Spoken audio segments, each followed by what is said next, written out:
I just wanted to find out from you. So on Monday, the Human Rights Court ruled for the two Achimota students, the Rastafarian students, to be admitted back into the school. What's your take on that?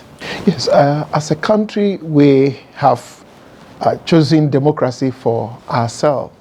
And democracy thrives on strong institutions, including our law court.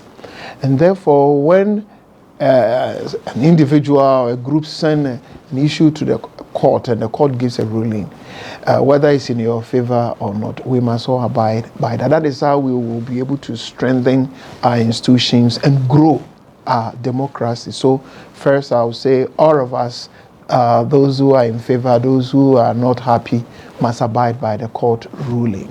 Having said that, let me say that when I was in secondary school, the school population, all of us, were nowhere near 1,000. Today, I happen to chair Prempeh College board for some number of years. There are secondary schools with 2,000 students, 3,000 students in Ghana. Now, I ask myself, if even you are managing 4 children, how is it? And you ask school management to manage 3,000 students. Now, if we push ourselves to the realm of individual rights, that I ask you, don't go to town, you say, it's against my human right, you go to court, you get judgment, you come. So I allow you to go to court. The other person, eat, I won't eat, it's against my individual human right. You go to court, you get judgment, so you don't eat. You come to class, you are late, that's against my human right, you dare not talk, I go to court. I mean, if we do this, what I call piecemeal solutions in academic institutions, we must know that we are trending on very slippery grounds. We will get to a point, it will be extremely difficult for school management bodies to run academic institutions. I will wish that the Ghana Education Service will appeal to the judgment, but before that, maybe they talk to their lawyers, if their lawyers will advise them to do so. But instead of using the piecemeal, the other day it was Muslim students who were calling for something. Then you solve Muslim fasting. Now Rastafari, you solve that. The next day you don't know where to come from. Maybe those who are wearing earring, you solve that. The next day we don't know where the next one. You know, the piecemeal solutions to challenges in our academic institution will not help us. We need a more comprehensive program. So now I would suggest that the Ghana Education Service must come out that if you are in academic institution, this is how you can live and practice your faith. You can do X, Y, Z. You can do A, B, C, D.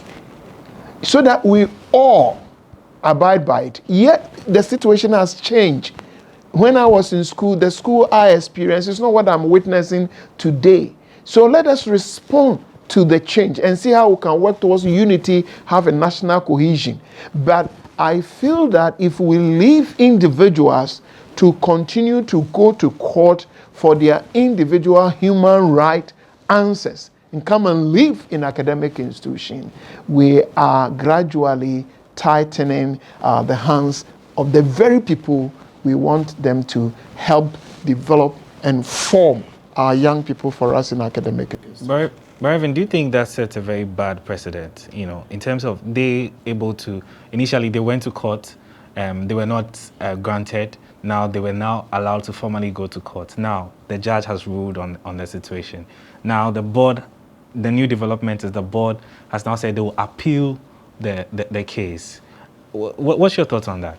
Now, let us respect the ruling. So for now, there's a court judgment. So let's respect it. I said earlier on that I wish GES, depending on the advice their legal advisors will give, may appeal.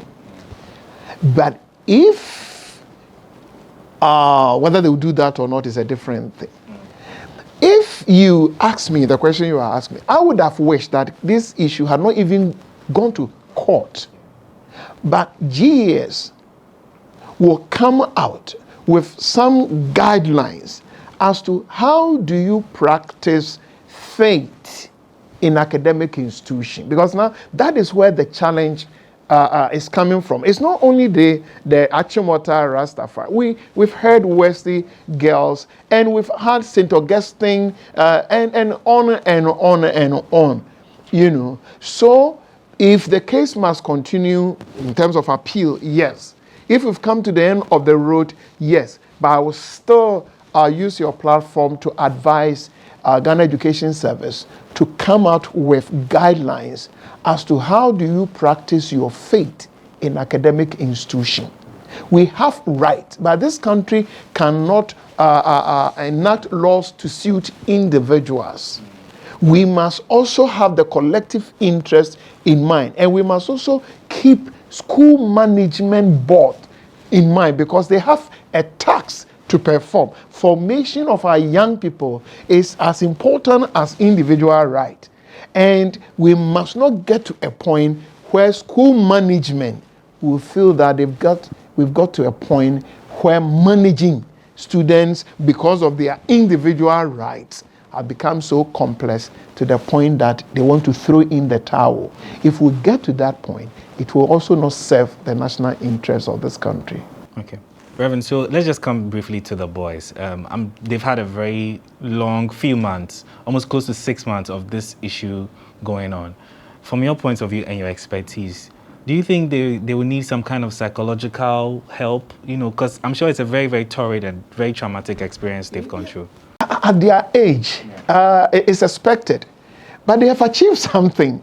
Whether they will end up in Achimota or whatever, it's a big achievement. It's not the best thing that should have happened to them. But for these young people and their parents to go to court and win a case against the Attorney General, it's a big thing. It's an experience. It's a foundation that they can build on in future.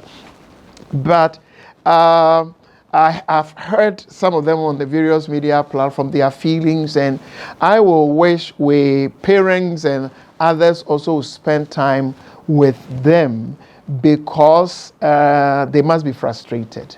They must be confused.